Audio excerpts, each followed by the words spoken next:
friends, welcome to the channel. Don't forget to subscribe and like it so you won't miss new incredible stories and rare historical photos. Bettie Page (born in 1923) was an American model who gained notoriety in the 1950s for her pin-up photos. Popularly referred to as the Queen of Pinups, she was famous for her free-spirited demeanor and unabashed sensuality. Her trademark short bangs, natural brunette hair, sparkling blue eyes, and voluptuous figure was and is still influential to artists. After her death, Playboy founder Hugh Hefner called her a remarkable lady, an iconic figure in pop culture who influenced sexuality, taste in fashion, someone who had a tremendous impact on our society. A native of Nashville, Tennessee, Page lived in California in her early adult years, before moving to New York City to pursue work as an actress. There, she found work as a pin-up model, and she posed for dozens of photographers throughout the 1950s.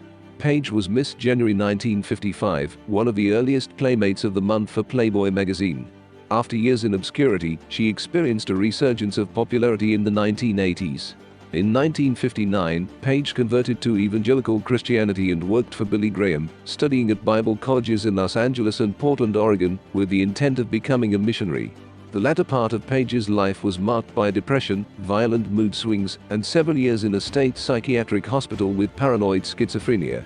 In late 1947, Page moved to New York City, where she hoped to find work as an actress. Within days, she became the victim of a sexual assault by a group of men, and retreated home to Nashville, where she briefly worked for local railroad service. Within weeks, she returned to New York, becoming secretary to a real estate developer and an insurance broker who shared offices in the Eastern Airlines building at Rockefeller Plaza.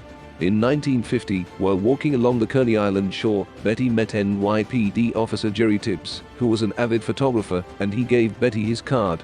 He suggested she would be a good pin-up model. In exchange for allowing him to photograph her, he would help make up her first pin-up portfolio, free of charge. Tibbs suggested to Betty that she style her hair with bangs in front to keep light from reflecting off her high forehead when being photographed. Bangs soon became an integral part of her distinctive look. In late 1940s America, camera clubs were formed to circumvent laws restricting the production of nude photos. These camera clubs existed ostensibly to promote artistic photography, but in reality, many were merely fronts for the making of adult content. Page entered the field of glamour photography as a popular camera club model, working initially with photographer Cas Carr. Her lack of inhibition in posing made her a hit, and her name and image became quickly known in the erotic photography industry. In 1951, Betty's image appeared in men's magazines such as Wink, Titter, Eyeful and Beauty Parade. From late 1951 or early 1952 through 1957, she posed for photographer Irving Klaw for mail-order photographs with pin-up and BDSM themes, making her the first famous bondage model. Klaw also used Page in dozens of short, black and white 8mm and 16mm specialty films, which catered to specific requests from his clientele. These silent one-reel featurettes showed women clad in lingerie and high heels, acting out fetishistic scenarios of abduction, domination, and slave training. Bondage, spanking, and elaborate leather costumes and restraints were included periodically. Page alternated between playing a stern dominatrix and a helpless victim bound hand and foot. In 1954, during one of her annual vacations to Miami, Florida, Page met photographers Jan Caldwell, H.W. Hanau and Bunny Yeager.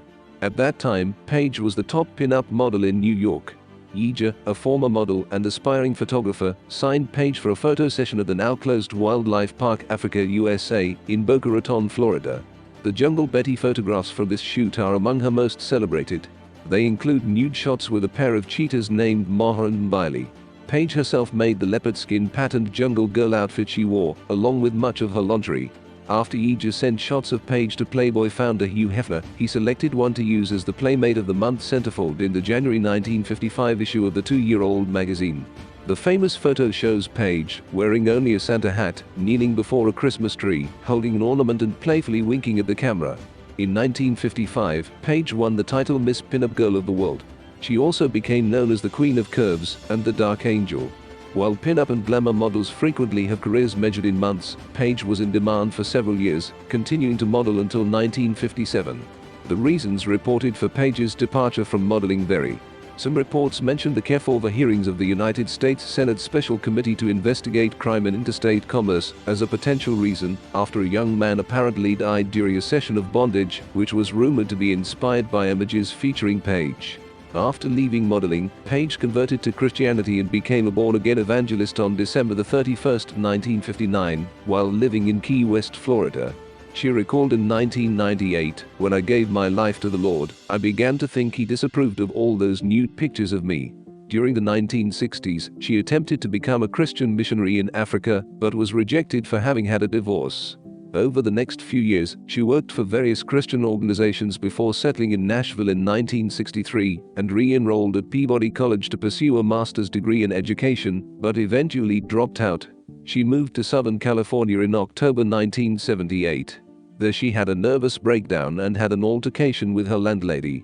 The doctors who examined her diagnosed her with acute schizophrenia, and she spent 20 months in Patton State Hospital in San Bernardino, California. After a fight with another landlord, she was arrested for assault, but was found not guilty by reason of insanity and placed under state supervision for 8 years. She was released in 1992.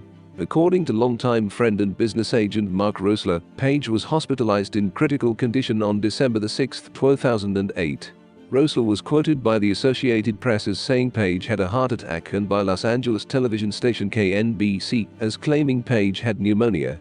Her family eventually agreed to discontinue life support, and she died on December 11, 2008, at age 85. Friends, thank you for watching and offer to discuss what you see in the comments. See you soon on the channel.